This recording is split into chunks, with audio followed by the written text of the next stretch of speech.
कभी न कभी जीवन में ऐसा समय ज़रूर आता है जब हम किसी सफलता, किसी शुभ कार्य या किसी ऊंचे लक्ष्य की ओर बढ़ रहे होते हैं। मन आशाओं से परिपूर्ण होता है, हृदय उत्साह से दमक रहा होता है, लेकिन तभी अचानक कोई छोटी सी बाधा, कोई तुच्छ सा विघ्न हमारे भीतर नकारात्मकता को भर देता है।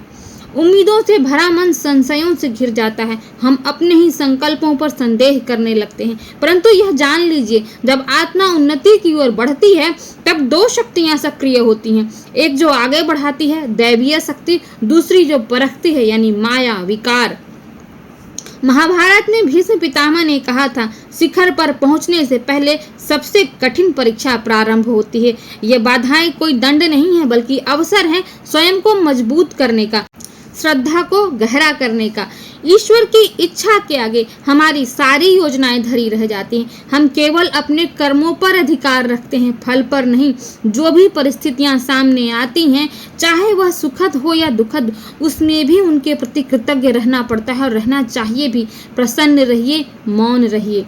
चीखने चिल्लाने से, कटु वचन कहने से न समय बदलता है, न परिणाम बदलते हैं। वास्तविक शक्ति तो स्वीकार करने में, स्वीकार करना कि जो हो रहा है उसमें भी उनकी कृपा है, स्वीकारना कि हर स्थिति में हमारा विकास छुपा है, स्वीकारना कि अंतिम निर्णय तो उसी दिव्य शक्ति के पास है।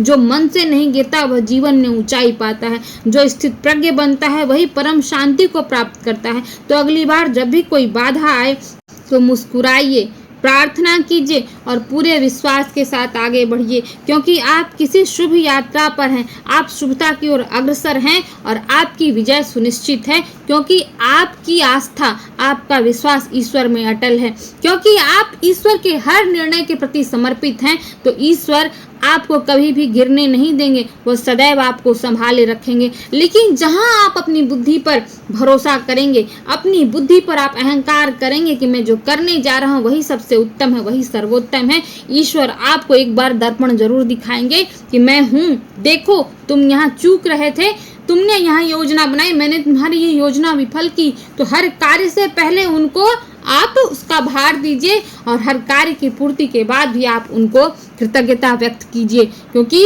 वो परम शक्ति हैं। ये सारी दुनिया उन्हीं के इशारों से चल रही है।